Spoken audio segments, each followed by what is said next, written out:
Hare Krishna, and welcome to welcome to another edition of the GBC Strategic Planning Team's interviews with key devotees in our ISKCON society. And today we have the great pleasure of being with Advaita Simha and Mandira Mani. They happen to be brother and sister, and I've known them for many years since they used to visit Vrindavan all the time with their mother, and so yes, I even Advaita Simha, we were together at the Bhakti Sastri class in Vrindavan many years ago. So thank you so much for agreeing to come on our show today, and I have some questions for you. Are you ready? Thank you for having us, Vraja Vihari Prabhu. It's a privilege to be here. We're happy. Long time no see. It's great to see you again after so long. Okay, so the first question is an easy one. If you could just tell us a little bit about your background and upbringing in Krishna consciousness. You're both born of devotee parents, so give us some little idea of who you are. Not everyone around the world knows you. Okay, you want to go first? No, you can. Okay, I'm going first. So we were born in the United States, and we moved to New Zealand in 1981. And my sister Mandira and we grew up around the Christchurch yatra in the temple here. We had a very small, intimate community of devotees here in New Zealand, and we had the privilege of being able to spend the weekends in the temple ashrams with the devotees those days. And later on, when I got a little older, I lived in the temple from when I was 14 until I was 19 in the brahmachari ashram. And Mandira, we also spent a lot of time in Poland with Indradyumna Swami back in the 90s, doing the early days of the Polish tour. And now we both serve in the temple here. Mandira as a pujari, and myself, I give classes in the temple and help with the preaching, and we're both working here, and we have our children. So it's a bit of a background as to where we come from. All right, what about you, Mandira? Add to that? Well, it's a pretty good synopsis. One thing we could add to it is that we both went to mainstream school. So there was a Gurukul. We live in the South Island of New Zealand, which is the less populated of the three New Zealand islands, the three main New Zealand islands. One of the one right down the bottom, basically nobody lives there at all. But the South Island where we live is less populated than the North Island. So there was a Gurukul in Vraja, which is the Auckland farming community, when we were a little bit older, and there was a Gurukul over in Murwillumbah, the new Govardhan Gurukul, which is still functioning now. And basically all our friends went to that Gurukul, but the friends that we've made as adults, and when we were teenagers, but our mother didn't want to send us away, which was the norm back then. And so we ended up going to just conventional school here, and it created quite a different dynamic in terms of our connection to the temple community, I guess, because we were never in a position where going to the temple was part of being at school or part of our day-to-day routine. And it was more like, oh, it's the weekend, now we get to go to the temple, as opposed to we have to go to the temple. And in the school holidays, we'd want to, we'd be doing service around the temple and stuff. And because the community was so tiny and so, sparsely populated, we were in a place where,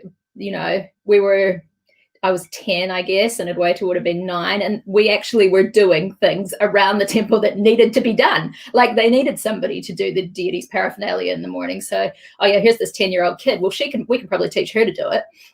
And so there was like, we felt, well, I did, and I think you did too, right? There was like this real active sense of involvement, which was incredibly positive for us growing up, and in terms of our actual experience of Krishna consciousness. It was a positive thing, of feelings of inclusion and community, and I think that's been a really formative and instrumental experience growing up, and it's flowed into our approach to being devotees as adults.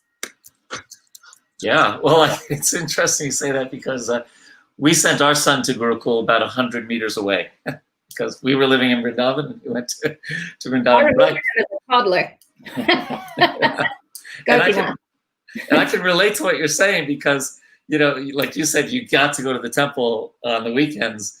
And my son, it's kind of like, hey, Pitta, I've been to so many Mangal Artis. You know, don't get on my case to go to Mangal Arti now. I went to every Mangal Arti for 12 years in Gurukul.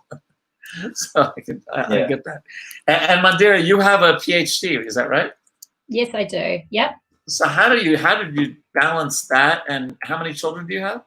I have 2 children. So how did you balance that, having children and doing service and whatever else you did? How was that possible? It was a challenge. I had my children I had one of my children in the 3rd year of my PhD, which, just FYI, I don't recommend. If anybody's listening, don't do it. Because I was in my mid-30s and time was getting on, and we just, needed to attend to that. So, I had my children later in my life, not early on. But I guess the first thing to say about that is that I did my undergraduate and my master's degree here in Christchurch at Canterbury University. And so I had, my family here, all my friends, the people that I'd grown up with and have known my whole life, and this quite strong devotee community here. So, I was in a place where I could, and I didn't have any kids, so I could go to university during the week. And I'd still actually do puja at the temple some mornings. I'd get up at from Mangalarati and go and dress the deities and then go for a whole day of university, lectures and just doing my own work. And I think back to it now and I thought, oh God, I must have been really tired all the time when I was doing that. But when I did my PhD, I got a scholarship to this scholarship, which is called a Commonwealth Scholarship, which basically funded my studies as well as my my living expenses and my fees and everything. So I got that scholarship to go and do my PhD in the UK, and I completed my PhD at the University of Leeds. And it took because I had my first child in the middle of all of that, it took me about 5.5 years to complete it. And usually in the UK it takes around about 4 years to do a PhD. And that experience was extremely challenging. For the main reason was that I was living away from a devotee community. And it wasn't until I had that, that I'd been through that experience of actually being isolated from a really cohesive and vibrant structure that I realized how important it is for me to live around devotees, just in a really personal sense, because it's so challenging. I find myself personally to actually connect with anyone on a genuine level. Like, I don't have problems talking to people and making professional connections and so on, but actually in terms of somebody really knowing you or knowing me, that really takes place between devotees. And so for 5.5 years, except for sporadic trips down to London to see my friends, I really lived without that. And so, they often say that when you undertake a PhD, you go in with a certain idea about what it is that you're going to learn, and then you end up learning something else. So I came out with a PhD, but the most valuable, an equally valuable thing that I learned was the importance of devotee sangha for my own personal well-being. It was extremely challenging. And my then husband was also doing a PhD. And I mean, that experience, wow. It ended up costing me my marriage, actually. So yeah, extremely stressful. Yeah. Well, speaking of devotee association, we know that, I forget the year now, that basically your temple, our temple, was devastated by the earthquake that happened. So could you tell us what that was like and what happened in those days? He was here. Yeah, so he'll tell you. That. So in Christchurch, we had a pretty devastating earthquake that occurred in 2011. And underneath the city of Christchurch, there's a swamp. So our city was built on liquid. So when this big earthquake came, all of the ground turned back to liquid, and that caused all the foundations of the buildings to collapse. So we had about 2/3 of our central business district that was demolished. And even now, which is almost 10 years later, they're still in the process of rebuilding that central business district.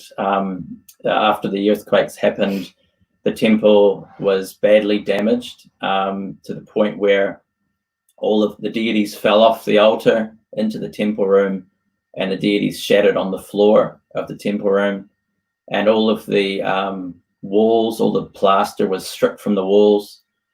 And actually, just after the earthquake on that day, when I came to the temple, I went into the building to take there was some money upstairs that I wanted to take out of the building before the building because the building was unsecured, because there was quite a lot of looting that went on after the earthquakes. And I went into the building, went upstairs up the wooden staircase, and when I was in the building collecting that money, there was an aftershock which hit the building, and I literally saw the staircase cracking open underneath my feet, and I thought that I was going to fall through the staircase, through the floor of the building, and the whole building was going to literally cave in on top of my head. So I actually ran down the stairs in the middle of that earthquake, which was not a very intelligent thing to do, because it's an extremely dangerous thing to. The weak point of the building is the staircase. Yeah. But I managed to get out of the building in time, and my heart was racing after that. So the temple was completely destroyed, and the insurance company that was insuring the temple went under. So we didn't know if we were going to get any money to rebuild the temple in Christchurch. Fortunately, the insurance company still existed in Australia, and our temple president, Ramanuja Prabhu, his wife, was the general manager for the Christchurch Anglican Cathedral at the time. And it just so happened that the insurer for the temple was the same insurer for the Anglican Cathedral.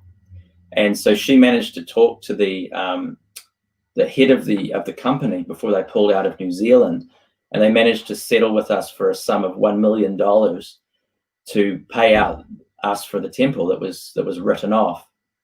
So with that $1 million, we had to demolish the whole building, and we had to come up with a plan to rebuild the building. But when we looked at that in detail, we discovered that we were going to need something like 27 car parks. And once we put those car parks on the property, we didn't have much room left for a building. And once we put our money into the foundations that were required to build in an earthquake zone, we didn't have much money left after the foundation to build anything on top of it. We would just have a foundation and nothing more. So it looked like at that point, perhaps we wouldn't be able to rebuild in that location, which is a very, very good location. It's only, 10 minutes walk to the center of the city on a very main street. So there was a lot of difficulty there for a while trying to figure out how to overcome that problem. And in the end, what happened was Ramanuja Prabhu managed to go to the city council and explain to them that although we were very, very visible and active in the 80s, we're not so active now, and we don't need so many car parks because there's parks on the street when people come on Sundays to our temple. So the city council agreed to let us only have about 6 or 7 car parks.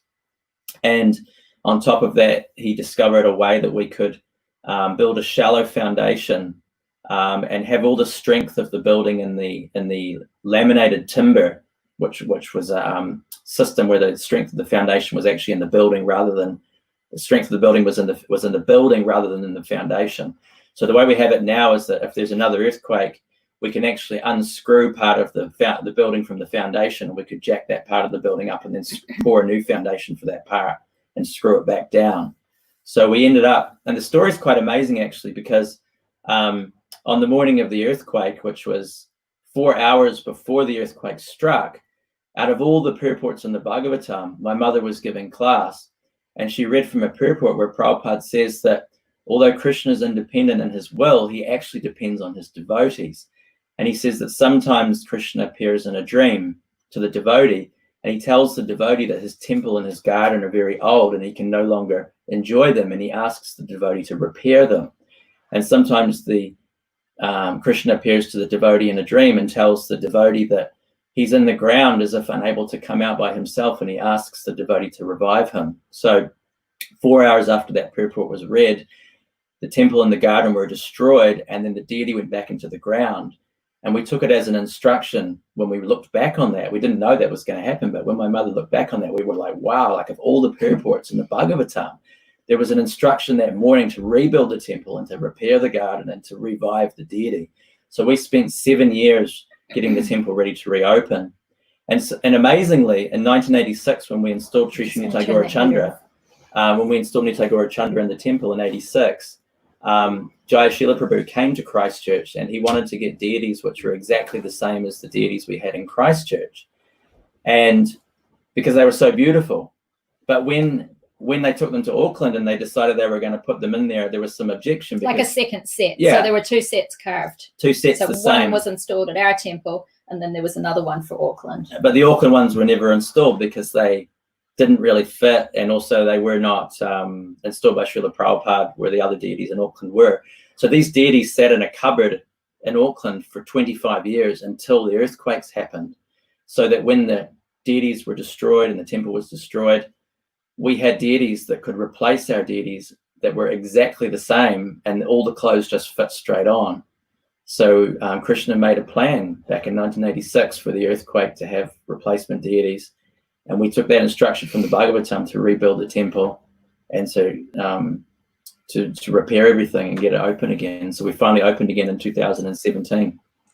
That's amazing, that story. It's amazing how Krishna, there's so many things about what you said have the, sometimes we call it the blue boy factor involved, like you were saying, you know, all the outfits fit. And I'm sure we've all as devotees had the experience also of something is on our mind, something's bothering us, and we just open one of Prabhupada's books and right there's some lesson. And let's speak on the level that you just mentioned where, you know, the purport that day of that class completely connected with what your mom's class with what actually happened 4 hours later. That's amazing.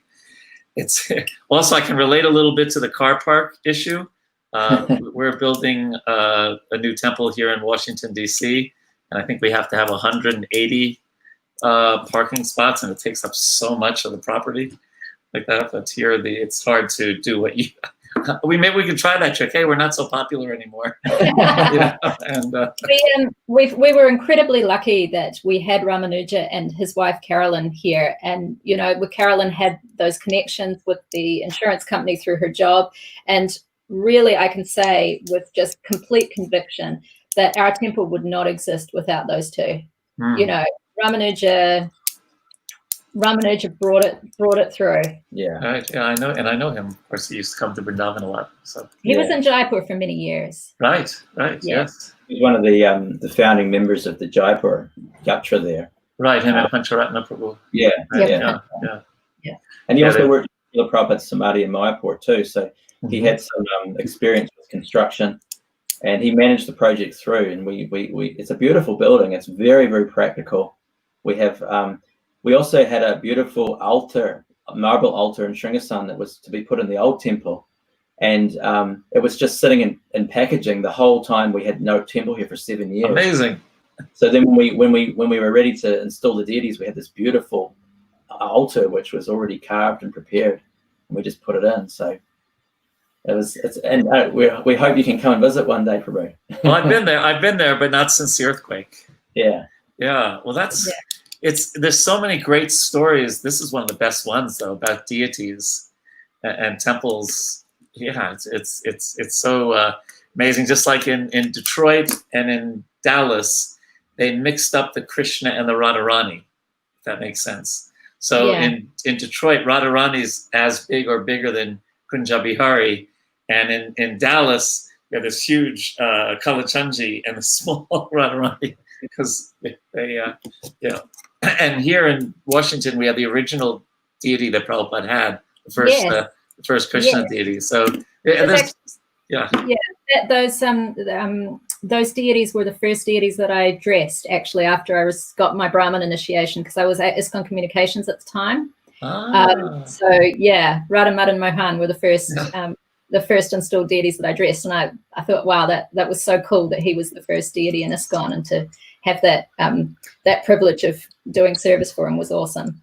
Yeah, well, that's a really cool connection. Well, please pray that we can build a new temple for them as well.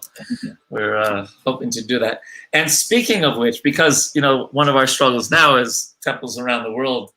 There's some financial issues, of course, with the pandemic, and is it the best idea to try to build a new temple at this time? But you guys, New Zealand, I can tell you this: in America, New Zealand, and your prime minister is like a rock star here. Probably 60% of the population would like to trade our, leaders. So what's it been like with the pandemic? Because you guys, New Zealand's been portrayed, at least in America and in the news, as like the poster boy for how to do things right and how to deal with the pandemic in a responsible way. So what's it been like for you guys? We have the fortune of being surrounded by hundreds of thousands of miles of water, which helps. And also we have a very small population of only 5 million people. I mean, we live in the South Island, and the South Island is the same size as England, and we only have 1 million people in the South Island, and 480,000 of those people are in one city, which we live in. So there's a lot of space here between people, which is great for social distancing. However, I think the culture of the country, which was led by our Prime Minister, had a huge amount to do with getting the faith of the people to participate in the lockdown. So Jacinda Ardern's policy around dealing with crisis is her policy is kindness.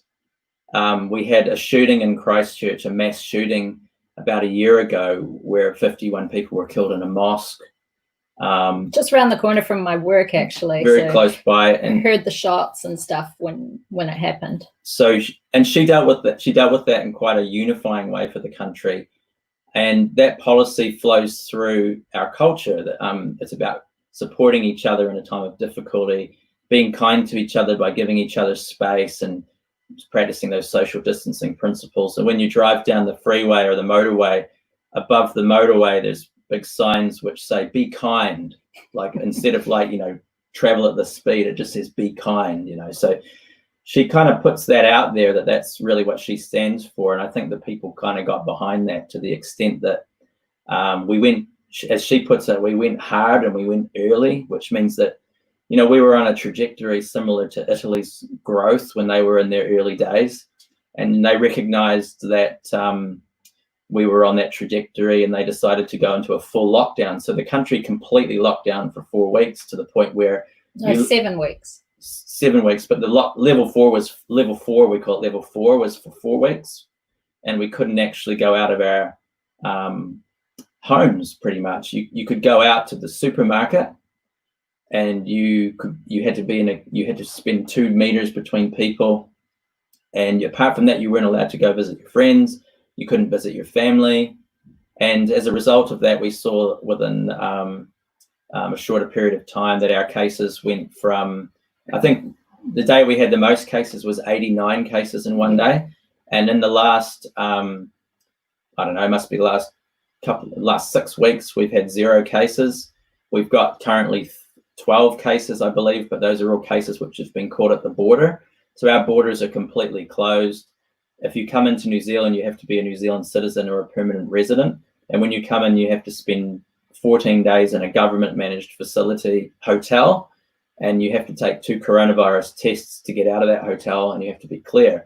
So the cases we have in New Zealand are just cases which have been caught in that quarantine facility. So we don't actually have any cases in New Zealand that are active. Amazing compared to what it's like around here. Right, in Washington, we had the peak a few weeks ago, and it's been getting a little better. But Florida, Texas have just shot up, and so yesterday was the most cases ever. The last 3 months. Yesterday, when they're trying to open this up, so it's like hearing what you're saying, it's surreal. We're also surrounded by water, but there's a bit of more distance. Yeah. I think there's 2 crucial factors which distinguish New Zealand from, say, Britain or America. And one is the tremendous amount of public buy-in. that, you know, there was a huge amount of public buy-in into the lockdown. There wasn't the sort of divisiveness that you see in other nations with people, you know, just being really flagrant about flouting the rules. And, you know, we were not allowed to, you know, I live just a few minutes from the Pacific Ocean, so it's walking distance from my house. So every day I'd take my kids down to the beach, and we weren't allowed to swim. There was a no swimming policy during the level 4. And one of my children was in the ocean, just splashing around a little bit. And this woman actually like shouted at me to get your child out of the sea, you know, because there was this feeling that, you know, we are all doing this. And if you're not following the rules, I'm going to tell you about it. You know, right. There were detractors. There were people who didn't go along with the idea of the lockdown, people that I know, but the overwhelming, you know, that there was such a strong public support that there wasn't enough momentum for the detractors to actually get a platform to actually do anything about that. So that's one factor. And the other factor is the lack of pressure on the resources. So in a country like Britain, which is a similar size to New Zealand, you know, there's just so many people packed into such a small space that the pressure for the resources makes social distancing a lot more challenging.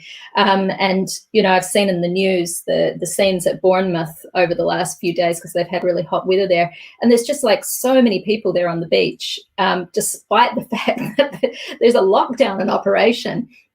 And it kind of like just blows my mind. What are these people doing? You know, because it's so contrary to what we've experienced. But, you know, on the other hand, I can kind of understand if people are shut into small flats and it's hot and they need somewhere to go. I can also see that side of, you know, what's going on. So here in New Zealand, we don't have those kinds of pressures. Most people have a home with a garden. We have lots of space where we can go out and still maintain social distancing. So those two factors, I think, you know, the lack of pressure on the resources and the public buy-in have meant that we, you know, we've been in a more fortunate position than a lot of other places in terms of beating the pandemic. That's really interesting you say that, because yes, especially like in a place like New York where people have these, you know, studio apartments with 2 kids and, you know, and they're trying to do their work and everything just for going bonkers. Yeah. And I like the British analogy, because my son lives in England with his wife, and they both got COVID-19. They both had a couple of months ago, and they're better now. And many devotees at the manor did get in. A couple of devotees passed away as well. So yeah, it's what you're saying is so different than what we experienced in America, and then I think in England as well. How has it affected the devotee community there in New Zealand? How have you been dealing with, I mean, I guess, was the temple open? Was there art teachers every day? What was happening? We basically had the temple closed for about a couple of months, and we've just had a couple of Sunday feasts in the last 2 weeks, so we're just starting to rebuild the momentum there with some energy in the temple. But you know, when people don't come to the temple for a while, they tend to find other ways of doing things, and obviously from a temple management perspective, it's important to have that participation and also the funding, because a lot of our temple runs on donations, and sometimes people forget to contribute when there's not a lot going on. So we also have a yoga business that we run at the temple, a yoga studio there, and that funding dried up as well because we couldn't have those classes and those programs that were going on. So the temple has had a little bit of difficulty financially to deal with the lockdown, but we're hoping that we can rebuild some energy and get people coming more again to these public programs, and it is picking up again. So hopefully that will help us with that. Oh, that's great. Yeah. And so during the pandemic, were they, I mean, it seems like devotees are on, like I sometimes think I wake up in the morning and I see squares because I've been on Zoom so much, you know, like that. So I would assume, and all over the world stuff was happening, but I assume also in New Zealand, you guys had things going on online. Yeah, we had some programs on classes online, sanghas online, different devotees hold different, they're doing some readings together in the community. online. A lot of devotees were tapping into overseas, persons who were speaking more online. There was a lot more time to do hearing and chanting together. Maybe the chanting was maybe not so professional because you're doing chanting over kirtan over Zoom is a little bit more challenging.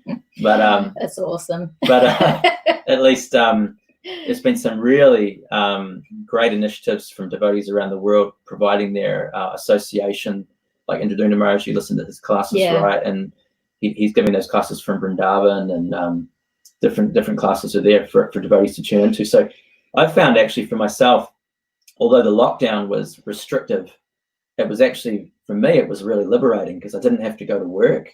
I could work at home just on my computer when there was work to be done. And I could spend so much more time doing hearing, which was really, really enlivening, and more study as well. So I found it really, really helpful to me. For me, it was completely the opposite experience, because I actually started a new job during the lockdown. So I finished my old job sitting here at my desk on a Wednesday, and the Thursday I started my new job here at my desk at home. So I was working full time at home, but as well, and grappling with the challenges of starting a new position and, meeting new people, figuring things.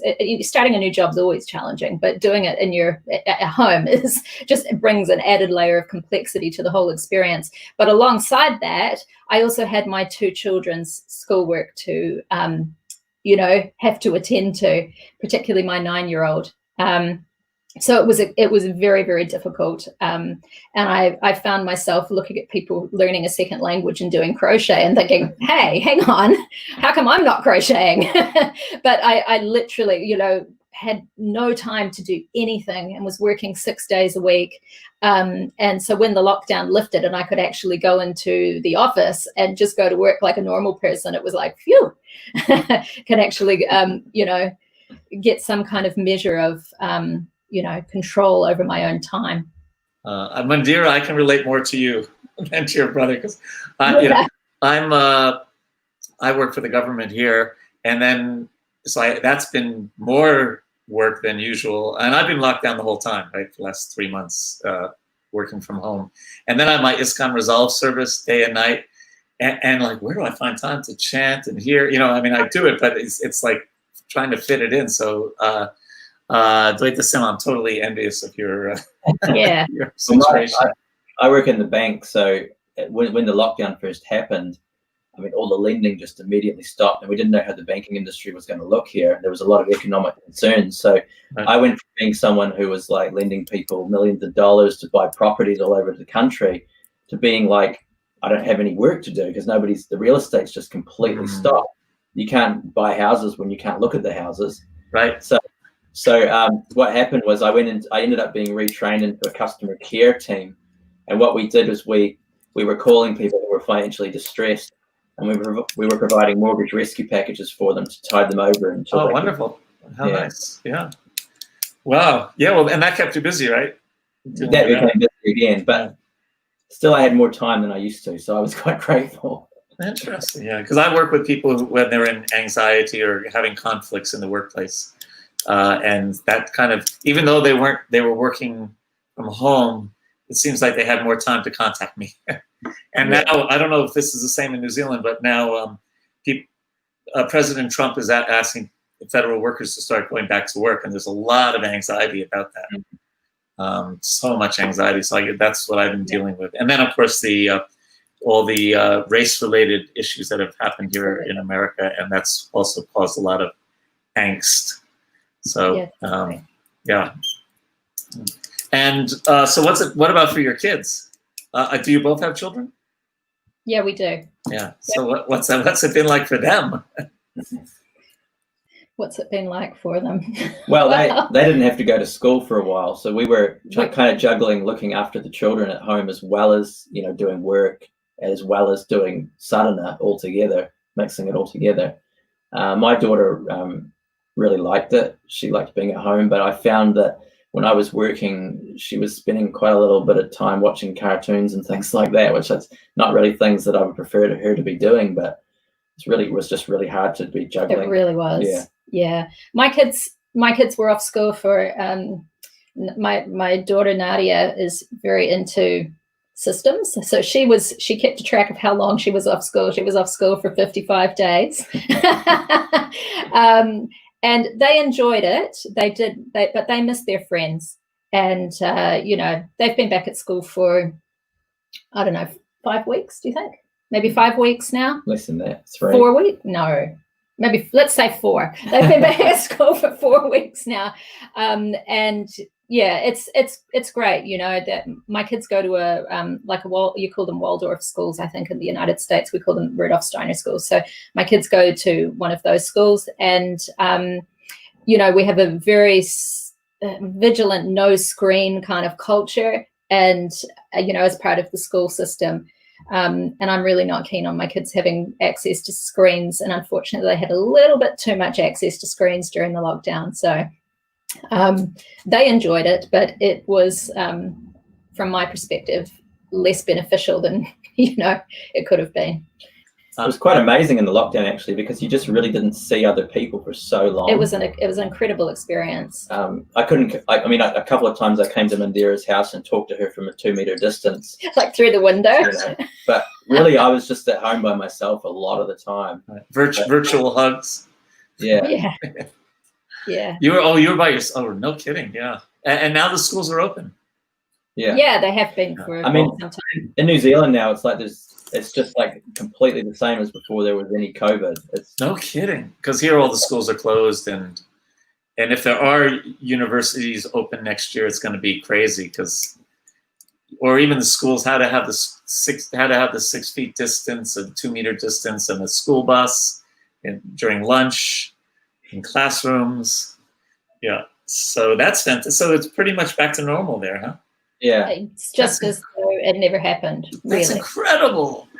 But not in economic terms. No, it's really not, economically the country is still reeling, particularly because we rely on the tourism sector to such a great degree. So with the borders being completely, shut up like Fort Knox, that industry is really suffering. Yeah. And there are concerns about, how the industry is going to survive. And, we're hoping for a trans-Tasman bubble to open up at some stage. But, given the way things are going in Australia, I just can't see that happening anytime soon. Awesome.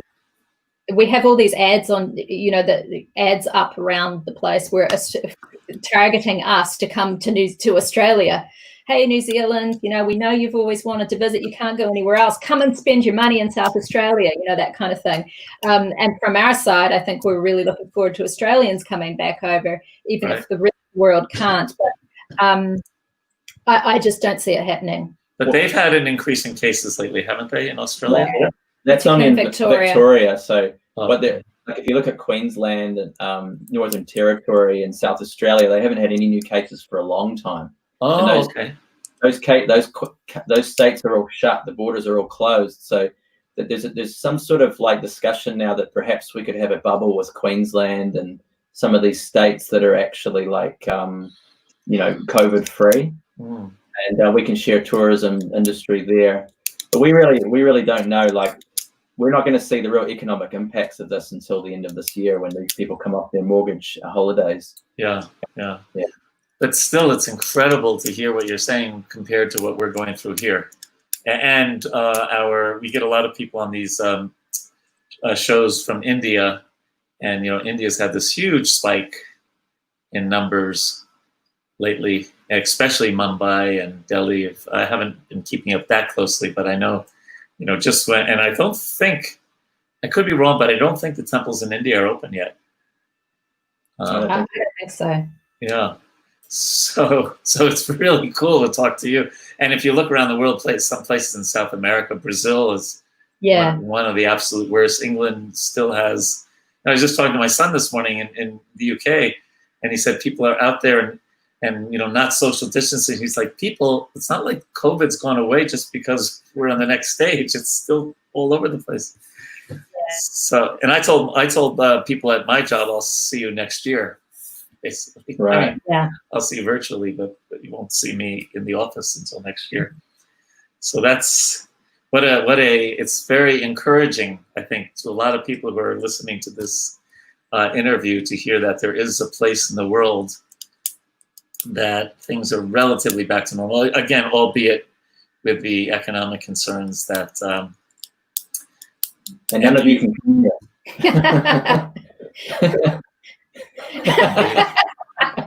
The thing is, we want you to come here, but we're not allowed to let you in. There's been a downside to the whole, like a part of there's been a downside to the public pulling together, I would say. A lot of Jacinda Ardern's rhetoric has been, directed toward building unity. And she's had this phrase, the team of 5 million. So it's like, go 5 million. We're all in this together. So we've got this team of 5 million, right? But what happens when you develop this team kind of mentality is that then you are you, and then everybody else is kind of like, we don't want to know about you. And we have actually had that at the borders where New Zealanders coming back in have been told, stay away from us. We don't want you here until you can prove that you are not going to undo the good work that we've done. So that's kind of like the downside of it. So create a kind of an us and them kind of. Yeah. And you hear that the metaphor for New Zealand, there's been various metaphors used to describe what we have been through, and New Zealand has been talked about in terms of being a kind of fortress, locked up. Or the other one that I've seen just this week is the metaphor of the lifeboat. So, we're the COVID lifeboat. And one of my clients is, in the government, and she said to me a few weeks back, she said, I feel like the whole world is an experiment and we're the control group. And I thought that kind of summed it up really well. Yeah. We're still part of the experiment, we're still involved, and yet we have this kind of almost falsely controlled normality. Yeah, right. It's like it's a little bit. Go ahead. This feels a bit extreme, like we can't. It's like you can't stay in a fortress forever. Right. So how are we going to function as a country and relate to the rest of the world again? It's a big question everybody's talking about now. It's like, when are we ever going to be able to leave these islands? We have no idea. Yeah, but luckily it's like a really beautiful island. I think most of the criticism you're going to hear is out of envy. No, I mean, where I live, all of these people who have children, they would just love to be able to send their kids off to school again without the anxiety of. One of the things that really made Americans fall in love with your prime minister was that interview she did during an earthquake, and she just kept on talking. Have you seen that? Yeah, that's right. Yeah, that was all over all the papers and all over that she just no, we'll keep the interview going. It's all right, just. We have them all the time here, so. But she is. I sort of always think in terms of. Her superpower is that she's like a normal person. Mm-hmm. Yeah, because she has children, right, herself, and she has a child. Yeah, she had her first child in her first year in office. Amazing. Yeah, to someone she wasn't married to. Yeah. So it's quite a different, very left side culture, Yeah, Burry Jumper used to say there was the 3 modes of material nature, and then there was the Kiwi mode. My Guru says that too. Oh, does okay. So, what did you have any? I mean, this is like a hard question to ask devotees, and for them to remain humble. But like, what realizations have you had during the pandemic? I mean, you must have figured out how to save the world or something during the pandemic. I mean, I just realized how grateful I am to have connections to devotees all over the world and to be able to do so much hearing. Grateful to Srila Prabhupada for the philosophy that we grew up with, because the philosophy that we grew up with teaching us about Krishna's mercy throughout all of the instability of this world, it really shows us that you can be happy in spite of the material world. And we've had this major earthquake, The next year we had the fires on the hills here where all the suburbs of our city were burning. You know, later on we had the shootings, and there was a guy running around in town with a gun shooting people in mosques. And then we had like the coronavirus. Well, and the volcano. And the volcano. There was a volcano up north. So we've had all this instability going on in our lives, and that's the nature of the material world. But then when you look back on your own life, I look back on my life as a child, and there's been so many deaths and so many problems and so much instability. But throughout all of it, there's this awareness that Krishna, my friend in my heart, is with me, and that I can pray to him and I can call to him and I can seek shelter in his mercy and in the mercy and association of his devotees. So I'm very grateful. During the pandemic, I was reflecting on how grateful I was to have access to advanced devotees who I can hear from and communicate with, even in a personal way, and share realizations with each other on this higher level, which we've been gifted by the mercy of Lord Chaitanya and Srila Prabhupada. Nice, yeah. Gratitude is like it's like one of the cure-alls, you know, especially if we start being critical of other devotees, or we're getting, you know, depressed, or, you know, we're just kind of in the doldrums. When you just ask people to think of, you know, what are 3 things that you're grateful for, it rewires the mind in such a positive way. Sometimes it's a really good sadhana to, like, when you wake up in the morning, immediately think of 1 or 2 or 3 things that you're grateful for. Mandira, looks like you were going to say something. I saw you writing something down. Oh yeah, taking notes. I really felt like the pandemic, that the lockdown was a really, I guess, it was a very significant experience for me. I felt as though, you know, actually I, you know, went into the lockdown as one person and came out with really dramatic changes to my outlook.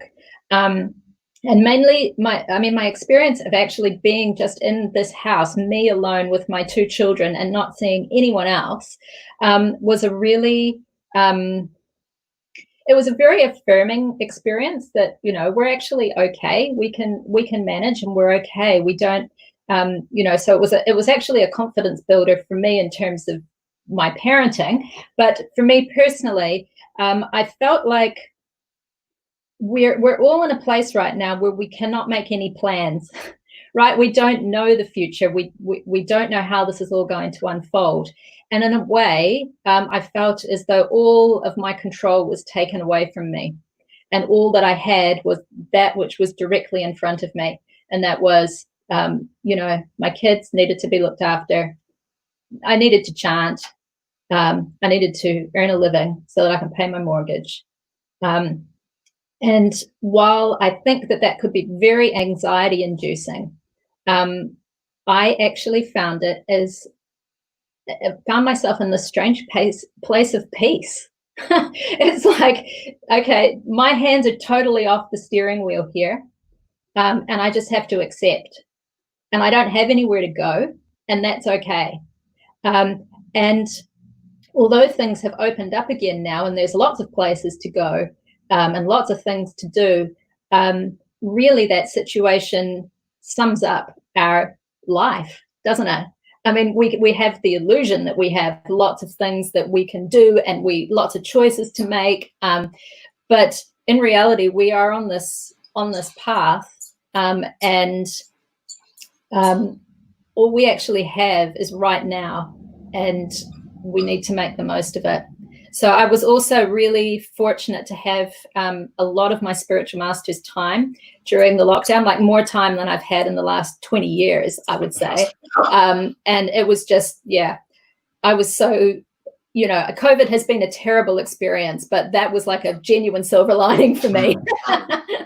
Well, speaking of gurus, the original guru is our mother, and your mom has always impressed me as to be such a saintly person. When she would come to Vrindavan, she would always bring gifts and things for, I remember because Buri Jampu was living in my house upstairs, and always gifts and things for his deities. I remember that all the time. So maybe, you know, what you both just said about your realizations, they're quite they're very deep Krishna conscious realizations. And maybe you could just, what is it like growing up with a mom who's such, at least in my, I mean, we all know our mothers in different ways, but such a really solid devotee. And how did she influence you to be the kind of devotees that you are today? I know that wasn't like, you might not have been expecting that question, but I just thought of it. You want to go first? Well, I mean, my mother was like really keen for us to be involved in the Hare Krishna movement from a very young age, and she made it a real priority. So she took it seriously herself, and because of her taking it seriously, you know, she was kind of like our guru. We kind of followed. I felt like I followed along with her mood, and part of what she did well, like Mandira mentioned earlier, was that she kept us close to her. She didn't send us away, which meant that when we had the opportunity to go to the temple, she made it into like a special thing, that it's like a privilege to go to the temple. So when I rebelled as a teenager, instead of rebelling against my religious upbringing, I rebelled against the material world, because I always found friendship and happiness in the temple. Yeah. And the community of devotees, and I felt like, you know, my mother's enthusiasm for us to be consistently involved there. I mean, she facilitated us to stay the weekends in the ashrams, and then later when I was 14, and one day I said to my mother, you know, I'm going to leave school and go live in the temple. She facilitated it, and she said, as long as you do something and stay busy, and don't just do nothing. So she supported us to make those decisions in our lives to be connected to Krishna. So yeah, I mean, how we get our mother, Krishna arranges, I guess, but yeah. I remember when we were kids, if we were bad, like if we did something bad, she's like, right, you don't get to go to the temple this weekend. No kidding. Instead of you have to go to the temple because you've been bad. Yeah. So it sounds like she made Krishna consciousness attractive and maybe even fun. Is that a fair statement? Yeah, I mean, we're the two oldest. So there's five of us in total, and we're the two oldest. I would say that the way the dynamic unfolded was that she was very busy when we were older children, looking after the younger ones. So, but what she did is she allowed us to have a fun experience of Krishna consciousness. By allowing, you know, we went to the temple, and she wasn't always directly involved in what we were doing at the temple. Like we'd go on a Saturday night and then get up the next morning, you know, go for 7 o'clock arati, and then get up the next morning and go to Mangal arati, chant our rounds, go to the whole morning program, and then go in the kitchen and cook for the Sunday feast all day when we were like 10 years old. Well, that was the thing, is the whole community would cook. Yeah. The whole community would cook all Sunday. Right. So Wow. we would go and cook all together as a family of devotees all Sunday, and then have the whole Sunday program together.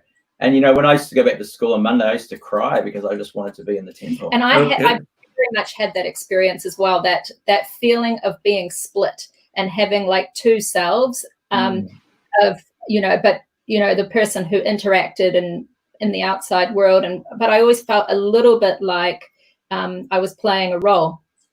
And it was being in the temple where I was my like truest, most genuine and accepted self. And so, I mean, I didn't drop out of school when I was 14 like he did. I went right through to the end. But when I left school, I felt like, okay, I'm through with this being two people thing. I'm going to be one person, and I'm going to choose the person that, you know, where I feel like my truest self. So, I had, you know, about 8 or 9 years, I guess, where I was just being a full-time devotee, which in practice ended up doing stuff that I wouldn't necessarily regard as fantastic, like selling a whole bunch of stuff and that kind of thing. I did that also. But it did facilitate me being on the tour in Poland for a number of years. You know, I traveled the world with my spiritual master and had lots of great experiences. but you know, eventually I had to make that move back to being connected with the world, because you know, we all need to earn a living and so on. And so it was at that stage that I you know, went back to university. But it's you know, there was that, I guess our childhood experience was a very positive one in the temple. Yeah, that's so nice to hear. Yeah. And we were away from our parents, and when I look back on it now, I think we were actually, things could have gone terribly wrong, like they did so many of our peers. Yeah. But we were really, really lucky to be surrounded by good people who looked after us and really fostered us, and they cared for us and taught us stuff. And like, by the time I was 12 years old, it was totally normal to be able to cook dessert for 100 people, you know. It was just like what you did on a Sunday. So we had really valuable mentors. It's nice you have such a safe place to be. Yeah. We were also, like, you know, in ISKCON at the time when the society was relatively mature, you know, when we were children. I mean, the society was relatively immature when we were children. So although, you know, we had relatively positive upbringing, we also got exposed to the sort of a fanatical type approach to spirituality. Which, sure. You know, as you get older, you have to sort of work that one out yourself. And something I'm quite passionate about is how to give bhakti to people in such a way that they don't have to go through that sort of traumatic extremism, and they can basically just apply bhakti to their lives in a way which is more natural and is more accommodating, so that they don't have to sort of go through that flip-flop that we had to go through, where we sort of gave up life and then we had to sort of re-enter the world. I remember going with my first job and like watching people make cups of tea and just being kind of trying to figure out, well, how do you make a cup of tea? Like, you eat with a knife and fork kind of thing. It was just so strange to me how people function in the world. I had no idea. And there's a little trauma that goes on with that, you know, being not confident in the world, but then figuring out how to function again. So even though we went to public school when we were younger, there was a good period of our lives where we were separate from society. Yeah, it seems like you figured out how to deal with the world. And Mandira, I'm glad that you did bring that up, because we wouldn't want to give devotees the wrong impression. These days, it wouldn't be possible for someone at 14 to move into a brahmachari ashram. It would be against ISKCON law because of child protection issues. And like you said, it's so nice to hear. And it's been my experience also with my son that when devotee children grow up in a safe environment where there isn't abuse and there isn't, you know, our children love Krishna consciousness. It's a natural thing. Yeah. And it's so nice to hear that you're fortunate to have that safe atmosphere going up. And unfortunately, that wasn't the case for all people growing up in ISKCON at that time in other parts of the world.